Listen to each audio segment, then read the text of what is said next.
一对新婚不久的夫妻在睡梦中遭遇了歹徒的枪击，警方介入后并未发现可用的线索，很快案件的调查陷入了停滞。受害家属拒绝接受这样的结果，于是他们决定向灵媒寻求帮助。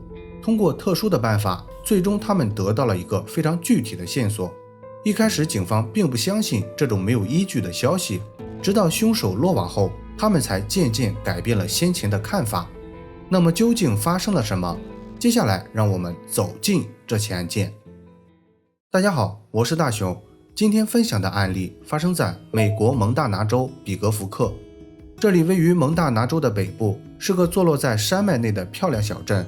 在它的西边是该州最大的淡水湖泊平头湖，东边不远处则是排名第10的冰川国家公园。依靠着独特的地理位置，比格福克成为了该州知名的度假地之一，每年约有超过300多万人慕名来到这里。主人公约翰和南希是一对新婚不久的恩爱夫妻，两人在半年前刚刚搬到比格福克。他们选择在这里定居的原因非常简单，一个是被这里的自然风景所吸引，再一个就是他们认为这里是个发展事业的好地方。约翰是一名木匠，平时靠手艺维持生计。来到比格福克后，他们就有了做木工生意的打算。由于资金并不充足，他们在购买房产时，首个考虑的是这座房子需要同时满足生活和工作2个要求。通过各种方式，最终他们在当地一位居民的手里买下了心仪的房产。可是就在他们的事业即将开展之前，这对怀揣梦想的夫妻就在家毫无征兆地发生了意外。1993年8月19日，一个平常的周四下午，当地警局接到了约翰母亲的电话，她表示已经1周没有儿子和儿媳的任何音讯了，需要请求警方的帮助。接到报警后，警方很快来到了约翰的住所。在对房屋外部检查后，他们发现了一些非常反常的现象。约翰家的电力系统和电话线均被人为破坏，大门虽然是上锁的状态，但是有几扇窗户却被打开了。意识到危险的警方决定进入房间查看情况。来到卧室后，他们发现了已经去世多日的南希和约翰。当时他们的状态非常糟糕，由于遇害的时间过于久远，他们已经出现了非常严重的腐烂现象。通过近距离的观察，警方确定两人全部为枪击所害。很明显，这是一起有针对性的犯罪事件。警方在刺鼻的气味下展开了艰难的勘查工作。在卧室的墙上，警方发现了一颗卡在里面的弹头。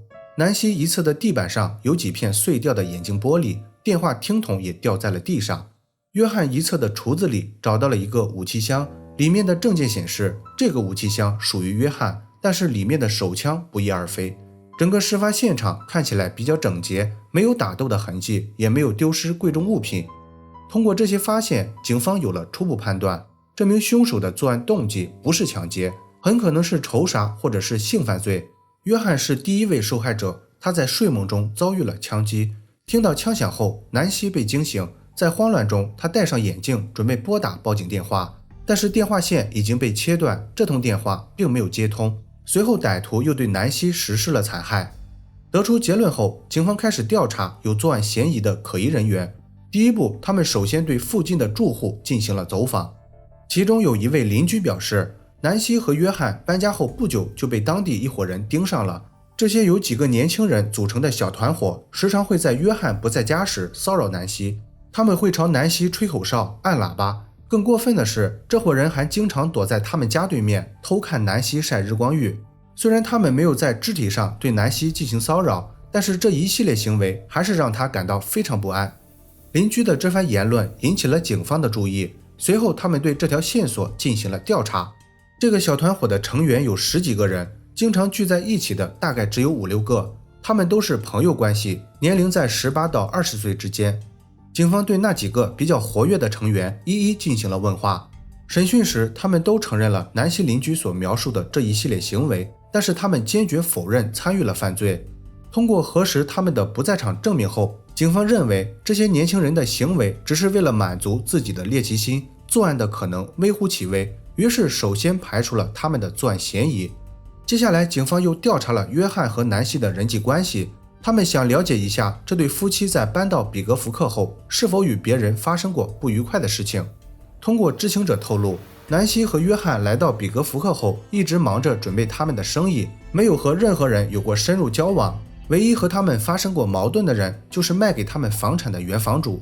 约翰之所以会买下这所房子，主要是看中了它的地理位置以及较大的院子。他原本打算利用这片空地开办一个小型加工作坊，用来做一些木工生意。可是，在等房子交易完成后，约翰才发现自己上当了。这所房子的土地性质只适用于居住，并不能商用，这与先前房主的说法完全不一致。由于在这里无法经营商业活动，于是约翰就有了退掉这所房子的想法。他认为是房主在交易时故意隐瞒了这一点，才导致了自己的损失。房主应该无条件接受他的退款要求。约翰和房主就这一问题进行了多次交涉，不过在协商了几周后，他们始终无法达成一致。最后房主建议约翰通过法律途径解决这个问题。约翰对这个解决方案仍然不满意，他认为这是房主在故意刁难他。打官司不仅要耗费大量的时间，律师费也是一笔不小的支出。买房子已经花费了他大部分积蓄，已经没钱再聘请律师了。出于这个原因，约翰打算通过自己的方式来解决这个问题。他采取了多次上门讨要说法的方式，打算逼迫房主给他退款。但是这种方式不但没有起到任何作用，反而让房主一家对他产生了反感。最终这件事情也没有得到妥善的解决。警方在了解完全部购房经过后，认为这名房主具有作案动机，于是他被带到警局进行了询问。根据这名房主的说法，他确实在购房问题上和约翰发生了一些不愉快的事情，但是这些事情的责任并不在他。在整个房产交易的过程中，他从来没有向约翰承诺过这里可以从事商业活动，更没有刻意隐瞒这一点。约翰事后的诉求在他看来完全是无理取闹，所以他不可能会答应退款的要求。尽管他和约翰因为房子的问题产生了很大的矛盾，但是自始至终他都是有理的一方，他更希望通过法律途径来解决这起纠纷，而不是使用暴力，这对他没有任何好处。虽然房主的说法比较合理，但是警方也没有轻易相信，他们还是仔细核实了他在案发时候的不在场证明。通过家人和朋友的证实，警方排除了这位房主的作案嫌疑。截止到现在，警方已经调查了约翰夫妇在比格福克的所有交际圈，但是他们依然没能找到凶手。为了获得更多的线索，警方拜访了约翰的母亲，从他的母亲那里，警方又获得了另一条线索。约翰在与南希结婚之前，曾经有过一段失败的婚姻，他和前妻丹尼斯一共育有2个孩子。离婚的6年里，这对曾经的夫妻一直因为孩子的问题存在很大的争议。一开始法院把监护权判给了约翰，丹尼斯每周有1次探视的权利。不过这种平衡的关系在约翰重新结婚后就被打破了。案发的半年前，约翰和南希把孩子带到了比格福克，拒绝再让丹尼斯见面。这个行为彻底激怒了丹尼斯，随后他把约翰告上了法院。最终约翰因为违反了相关规定被剥夺了监护权，孩子又重新回到了丹尼斯那里。这个结果是约翰无法接受的，他决定要重新夺回孩子的监护权。可是就在他们的官司即将开庭之前，约翰和南希就突然发生了意外。有了这条线索后，警方又来到了科罗拉多州，对约翰的前妻丹尼斯进行了问话。丹尼斯表示，她只是一名普通的家庭主妇，平时一直在家里照顾孩子，根本没有机会离开当地。虽然她和约翰因为孩子的问题发生了很多冲突，但毕竟他是孩子的亲生父亲，他不可能因为这件事情就对约翰夫妇下此毒手。通过丹尼斯2个孩子的证实，案发时他确实没有离开过当地。考虑到他不可能在孩子不知情的情况下短时间内往返2个州，所以警方也排除了丹尼斯的作案嫌疑。此时距离案发已经过去3个月了，由于没有线索，案件的进展陷入了停滞。约翰的家人在得到消息后开始有些着急了，他们生怕这起案件最后会不了了之。为了能给警方提供线索，约翰的母亲决定向通灵者白克雷寻求帮助。白克雷是个有过2次濒死体验的知名通灵人士，在他的身上有很多不可思议的事情。最离奇的一次发生在他25岁那年，白克雷在一个雷雨交加的夜晚打电话时，不幸被闪电击中。医生宣告死亡的20分钟后，他奇迹般的活了过来。通过这次特殊的经历，白克雷拥有了通灵能力。他声称只要把手放在任何人的身上，他就可以进入对方的意识。1994年，白克雷出版了一本名为《被光拯救》的书籍。这本书里讲述了他在特殊状态下看到的事物。他一共做出了117个关于未来的预言，其中95个已经被验证为真。白克雷在见到约翰母亲后，仅仅询问了案发时间和受害者的名字，他就拉起约翰母亲的手，施展了自己的特殊能力。十几分钟后，白克雷表示他已经看到了凶手作案的整个经过。这名凶手是个身材瘦小、眼睛内凹、留着深色头发的白人男性，他的长相看起来很年轻，只有18到20岁之间。他对约翰家的布局非常熟悉，不像是第一次来到这里。目前他正在西北处一所大学里读书，预计在12月份会被警方抓捕。白克雷的话让约翰母亲重新看到了希望，他迫不及待地想与警方分享这些凶手的特征。可是当约翰母亲拿着整理好的材料交给警方时，他们却对这种特殊渠道的线索并不感兴趣。自始至终，警方也没有对这些线索展开过调查。时间来到了1993年12月6日，也就是白克雷所说的凶手被抓捕的月份。警方突然接到了来自1000公里外俄勒冈州纽伯格的重要线索。当地一所大学的学生报告称，同学约瑟夫最近一直吹嘘他在蒙大拿州实施了一起枪击事件。他把这次事发的经过描述得非常详细，并且还拿出了一把手枪证明自己没有吹牛。接到这条线索后，警方以最快的速度来到了纽伯格。在当地警方的协助下，他们获得了约瑟夫的全部个人资料。在看到约瑟夫的照片后，警方忽然发现这个男孩他们并不陌生。约瑟夫就是那位房主的儿子，同时他也是偷窥南希团伙中的其中一员。当时在调查这个团伙的成员时，约瑟夫刚好没在当地，于是警方就把他忽略了。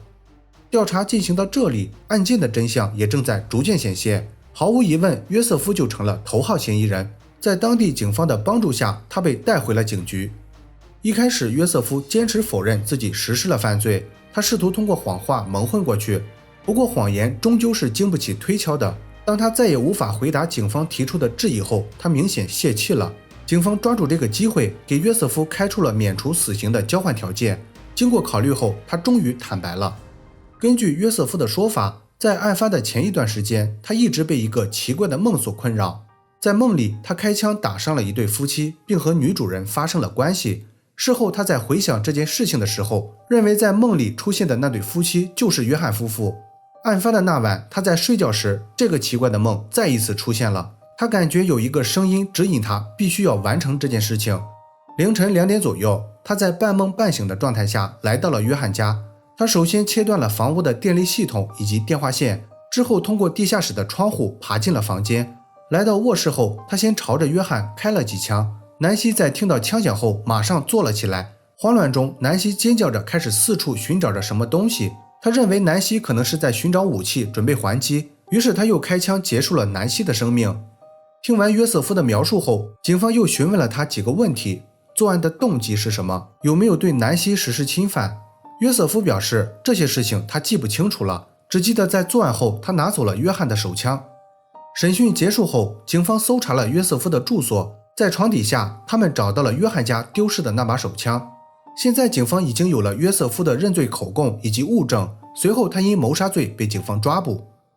1994年7月27日，约翰夫妇遇害的近1年后，此案进入了审判流程。由于之前已经达成了认罪协议，所以庭审并没有花费太多的时间。最终约瑟夫因犯有2项谋杀罪以及盗窃罪，被判处220年监禁，服刑60年后，他有获得假释的可能。在这起案件中，虽然警方没有采纳通灵师白克雷提供的线索，但是在事后来看，他做出的预测还是非常准确的。不仅抓捕时间能对上，就连凶手的特征都完全一致。对于这种奇怪的现象，你有什么看法？欢迎在评论区里讨论。好了，本期案件分享到这里就结束了。如果你喜欢我的节目，请帮我点赞加关注，非常感谢大家的支持。我是大熊，下期见。